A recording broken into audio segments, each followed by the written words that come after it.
जी नमस्कार। नमस्कार।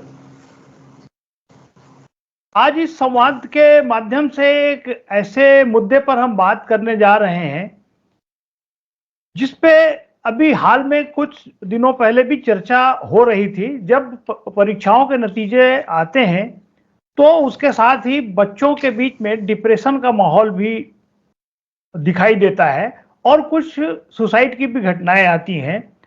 कई मामलों में ऐसा भी होता है कि कई बच्चे इस डिप्रेशन की वजह से कभी नशे या दूसरे किसी रास्ते भी अख्तियार कर लेते हैं। ये एक ऐसी गंभीर समस्या धीरे-धीरे बन रही है। तो ये परीक्षा के समय ये क्यों स्थिति आती है, इस संबंध में बात करने के लिए हमारे साथ हैं शिक्षाविद, छत्तीसगढ़ शिक्षक फेडरेशन के प्रांतीय अध्यक्ष और शिक्षा से जुड़े हुए मनोविज्ञान पर हमेशा नज़र रखने वाले राजेश चटर्जी सर। राजेश चटर्जी सर, आपका स्वागत है। और धन्यवाद। आपसे सबसे पहला सवाल तो यही है कि क्या इस तरह का जो माहौल बनता है उसके पीछे आप वजह क्या मानते हैं? हम लोगों को अवस्थी जी इसमें बहुत सारे बातों को हमको ध्यान देना चाहिए। पहली बात तो ये है कि परीक्षा के परिणाम के वजह से सुसाइडल इंटेंशंस बच्चों में निर्मित होता है। मेरा अपना एक मानना है कि अगर हम बच्चों को क्लासिफिकेशन करते हैं, ऐसे परिस्थिति में अगर आप देखो कि जो बच्चे सफल हो रहे हैं, जो मेहनत कर रहे हैं और मेहनत करने के बाद उनको अपेक्षाकृत परिणाम नहीं आ पाता है, तो उनके आसपास के जो लोग हैं, उसमें उनके पेरेंट्स हो सकते हैं, उनमें उनके फ्रेंड्स हो सकते हैं। उनके साथ जो वो कंपैरिजन करने लगता है या कोई कहता है कि हम तो सोचते थे आप बहुत बेहतर हैं, लेकिन आपका बहुत कम आया, तो उसमें एक इन्फीरियरिटी कॉम्प्लेक्स डेवलप होता है और उसके वजह से ये बड़ा ही अप्रिय कदम वो उठाते हैं। इसके पीछे का कारण एक शिक्षा से जुड़े हैं आप और एक छात्रों को या बच्चों को के बीच में ये स्थिति बनती है। तो इसके पीछे आखिर घर, परिवार, समाज, स्कूल, इन सब की कैसी क्या-क्या अपनी भूमिकाएं हो सकती हैं, कैसा देखते हैं आप? स्कूल में मेरा ये कहना है, जो मैं मानता हूं और बहुत प्रत्यक्ष रूप में मैंने देखा है, बहुत सारे बच्चे ऐसे रहते हैं जो बड़े अभिजात्य वर्ग से हैं, बड़े परिवार से, साधन संपन्न परिवार से हैं। कुछ बच्चे होते हैं जो मध्यम वर्गीय परिवार से आते हैं और कुछ बच्चे ऐसे होते हैं जो गरीब परिवार से आते हैं। गरीब परिवार का बच्चा स्कूल आए नहीं आए, अब जितना वो कोशिश करता है परिवार के लिए, कमाने खाने जाता है, तो जितने समय भी वो स्कूल आता है और उसका परीक्षा परिणाम में उसके ऊपर बहुत ज्यादा इफेक्ट मैंने तो नहीं देखा। वो मस्त मौला रहता है, जो मिल गया उससे खुश। मध्यम वर्गीय परिवार बड़ा मुसीबत में रहता है, वो ना तो नीचे आ सकता है ना तो ऊपर जा पा रहा है। तो कहीं ना कहीं उसके जो एक्सपेक्टेशंस होते हैं बच्चे की, अगर उसने ईमानदारी से, प्रयास के साथ, स्कूलों में टीचर्स के साथ सामंजस्य बना के अगर वो पढ़ा है और उसका परीक्षा फल आता है, तो उसमें वो संतुष्ट दिखता है। ये सुसाइडल जो इंटेंशंस है, ये बहुत ज्यादा आप अगर देखेंगे रुद्र जी, तो ये इंटेंशन हम लोगों ने जो ऑब्जर्व किया हायर क्लासेस में, हायर सोशल स्टेटस के जो परिवार से जो बच्चे आते हैं, उनमें ये ज्यादा दिखता है, जिसको हम किलिंग इंस्टिंक्ट कहते हैं। तो ये इसके लिए मैं ये समझता हूं कि परिवार काफी हद तक मैं तो कहता हूं बहुत ज्यादा। होता क्या है, आमतौर पे जो डॉक्टर्स के बच्चे हैं, इंजीनियर्स के बच्चे हैं, बड़े रेपुटेड पेरेंट्स हैं, उन लोग लगातार अपने बच्चों को पिंच करते हैं कि you are not going to get such marks, हम लोगों का प्रतिष्ठा लुम्बिन होगा। तो वो बच्चा इस तरह के जो बात होता है, जो नेगेटिविटी बात करते हैं पेरेंट्स, वो अपने स्टेटस के साथ बच्चे को तुलना करने लगते हैं। उनको ये देखना चाहिए कि बच्चा क्या करना चाहता है, इसको भूल जाते हैं। तो वो अपनी प्रतिष्ठा के लिए जब बच्चे के ऊपर हावी होते हैं और रिजल्ट आता है और कहीं ना कहीं से उसको जब इस प्रकार का डर, मन में भय बैठ जाता है कि now my parents are going to threat me, तब वो ऐसे अनहोनी रास्ते पे जाता है। तो क्या ऐसा नहीं लगता है कि जो पेरेंट्स हैं उन्होंने भी धीरे धीरे करके अपने बच्चे के करियर के साथ अपनी प्रतिष्ठा को जोड़ लिया है, इसकी वजह से भी उसके सामने एक चैलेंज बहुत बड़ा होता है किसी भी बच्चे के सामने, और वो इस तरह का स्टेप उठाता है। मैंने जैसे कहा आपसे कि लगभग जो बड़े रुतबा वाले हमारे पेरेंट्स हैं, जिनका समाज में दबदबा है, वो इस चीज को बिल्कुल करते हैं। अपने बच्चों के ऊपर इतना ज्यादा प्रेशराइज करते हैं कि बच्चा, रुद्र जी मुझे एक दो उदाहरण है, मैं उनका नाम तो खुलासा नहीं करूंगा, लेकिन इतना कहूंगा हमारी प्रिंसिपल रही है, बहुत सीनियर, बहुत ही सीनियर, उनका बच्चा आईआईटी खड़गपुर का टॉपर, डीपीएस रिसाली का टॉपर, वो बच्चा वहां से जब निकला और पेरेंट्स ने उसके भलाई के लिए जो भी उसे कहा हो, अल्टीमेटली वो ड्रग्स की तरफ चला गया और पूरा अपना कैरियर उसने खराब कर लिया। ये भी हमको देखने में मिलता है। तो मैं ये कहता हूं कि पेरेंट्स अवेयरनेस बच्चों के साथ, उनके भावनाओं के साथ अगर पेरेंट्स तालमेल बिठाएंगे तो बहुत अच्छा होगा। उनका बच्चा एक बार ठीक है, सफलता नहीं मिला, किसी किसी को सफलता नहीं मिलता, फिर कोशिश करेंगे, निरंतर कोशिश करने के लिए बच्चे को प्रेरित करेंगे तो बच्चा हतोत्साहित नहीं होगा, मानसिक रूप से वो मजबूत होगा।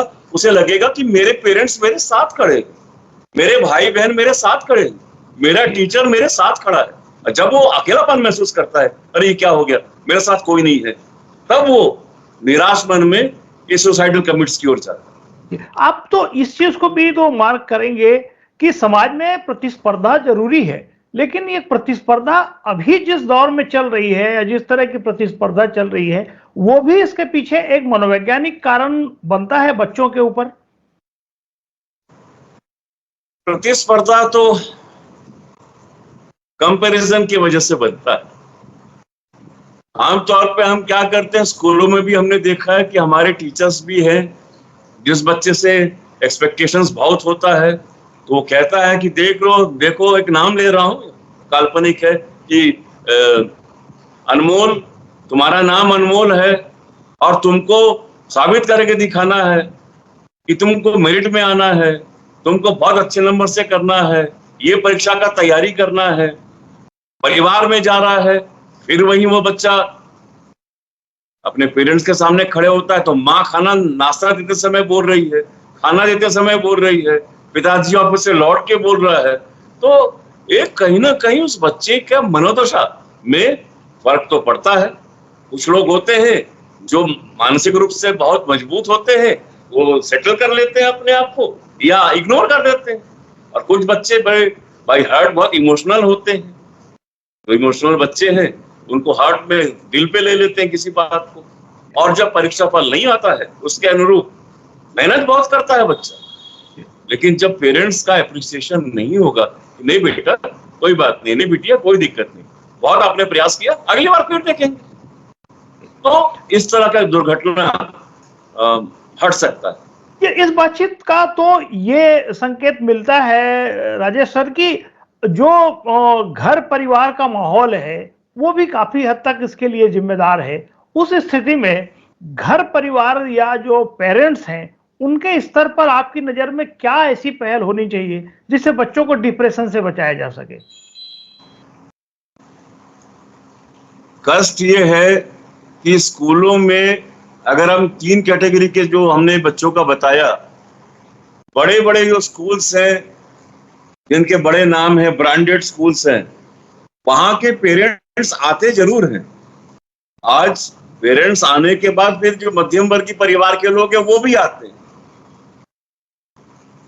शासकीय स्कूलों का अगर हम बात करते हैं तो जहां मजदूर तबके के गरीब परिवार के बच्चे आते हैं, वो पेरेंट्स बिल्कुल नहीं आते, उनका स्कूल में ना के बराबर इन्वॉल्वमेंट है। अब अगर हम बात करें बड़े वर्ग की बात करें, जहां अच्छे बच्चे हैं, पेरेंट्स का इन्वॉल्वमेंट अपने बच्चों के साथ होने के पहले पढ़ाई के साथ साथ उनको मानसिक रूप से स्ट्रांग बनाना पड़ेगा। पेरेंट्स को मोटिवेट करना पड़ेगा बच्चों को। अगर बच्चों को आप ह्यूमिलेट करोगे तो वो अच्छा से अच्छा बच्चा भी गलत रास्ते पे जाएगा। और मैंने जैसे बताया, ये ड्रग्स के दुनिया में ऐसे ही इमोशनल लड़के जाते हैं, बच्चियां जाती हैं, जो होशियार चंद होते हैं, जिनको हम कहते हैं बड़ा समझदार है, सामाजिक चीजों को समझता है, बदमाश टाइप में जिसको हम कहते हैं, वो इतने आसानी से नहीं फंसता।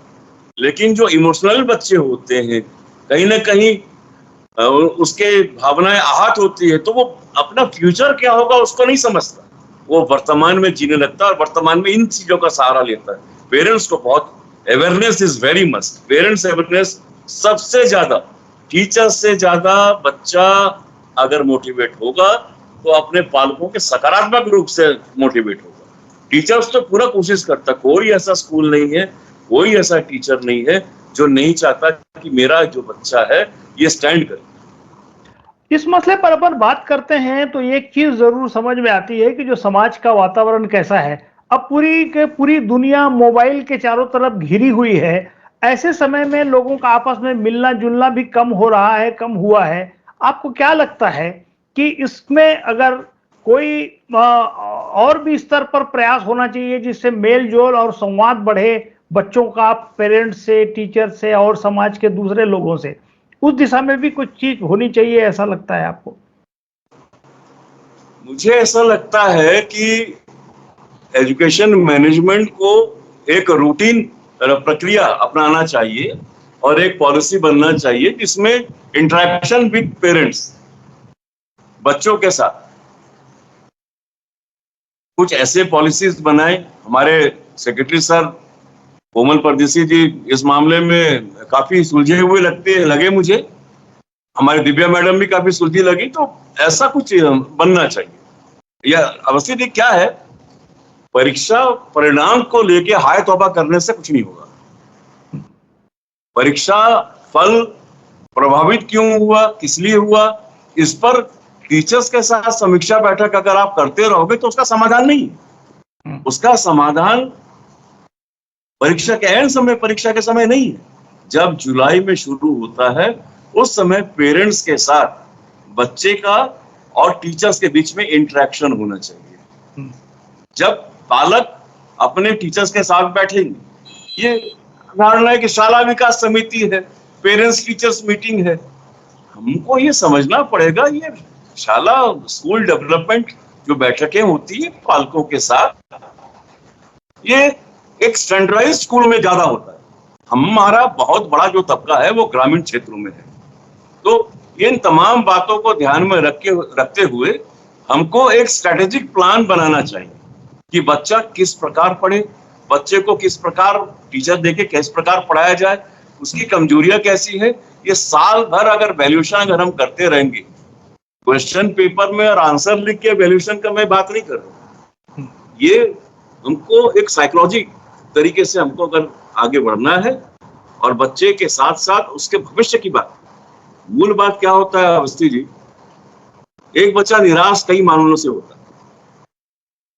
जब उसे एहसास होता है कि मेरे अंक अच्छे नहीं आए, अब अच्छे अंक नहीं आए तो मैं क्या करूंगा, ये उसको निश्चित ही नहीं है। अधिकांश बच्चों में ये निश्चित ही नहीं रहता कि वो परीक्षा उत्तीर्ण हो गया और बोलने के बाद उसका भविष्य क्या है, नेक्स्ट टारगेट क्या, फ्यूचर।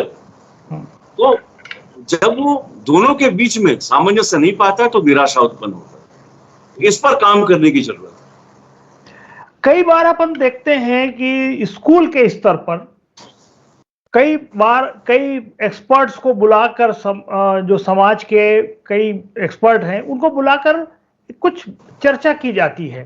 तो क्या ये सिलसिला आपने जैसा अभी कहा कि ये लगातार किए जाने की जरूरत है, इस पर कोई ऐसा फार्मूला बनाया जाना चाहिए जिससे वो जो छात्र है वो ये सोचे कि मैं अपनी योग्यता के अनुसार जो भी कर रहा हूं वो अधिकतम कर सकता हूं। इसके लिए कुछ किया जाना चाहिए। आप क्या समझते हैं, आपका अनुभव क्या कहता है? निश्चित तौर पे इसमें काम करने की आवश्यकता है और अपने विचारों को बदलने की आवश्यकता है। मैं सहमत इस बात से हूं कि हम बड़े बड़े विद्वानों को बुलाकर उनका भाषण सुनते हैं, वो बच्चों को बताते हैं। माननीय हमारे प्रधानमंत्री जी भी बोलते हैं, वो सारे सिनेरियो को आप समझदार हैं, आप समझते हैं। हमारा इस बारे में बड़ा स्पष्ट मत है कि किसी एक ओरेटर को बुला के और उनके विचारों को सुन के आप बच्चों को मोटिवेट नहीं कर पाएंगे। मोटिवेटर, सबसे फर्स्ट मोटिवेटर उसका पेरेंट ही रहेगा। सेकंड मोटिवेटर प्राइमरी फेसी में अगर हम देखते हैं तो मैं तो कहूंगा कि वो जो बच्चा है वो खुद सेल्फ मोटिवेटर है अपना। अगर उसने अपने आप को मोटिवेट कर लिया कि I have to do this thing and I can do it, तो उसको ना तो किसी टीचर की मोटिवेशन की जरूरत है, कुछ नहीं। हमको मोटिवेशन कहाँ किन बच्चों के लिए ज्यादा चाहिए? जो स्ट्रगल कर रहे हैं, जो निराश हो रहे हैं। ऐसे बहुत रेयर केसेस आते हैं, लेकिन एक टीचर्स के द्वारा मोटिवेशन मिलना, पेरेंट्स के द्वारा पॉजिटिव मोटिवेशन मिलना, इन सारे बातों को लेकर हमको समय समय पर हर स्कूल में क्लस्टर वाइज टीचर्स को रोटेट करके स्कूलों में, एक स्कूल में एक टीचर है, फिजिक्स पढ़ाते हैं, मैथ्स पढ़ाते हैं, भूगोल पढ़ाते हैं, इकोनॉमिक्स पढ़ाते हैं, वो दूसरे स्कूल में जाए और वहां जाके बच्चों को उस विषय में, बच्चों को ज्ञान की जरूरत नहीं है, बच्चों को सब्जेक्ट का ज्ञान का जरूरत है। वो जाके बताए कि परीक्षा के लिए पढ़ा कैसे जाता है, ये स्टार्टिंग से हो। हर महीना ये करके चले। हमारे पास तो ऐसे भी 12 महीने में 10 महीने रहते हैं, 1.5-2 महीने तो छुट्टियों में निकल जाता है।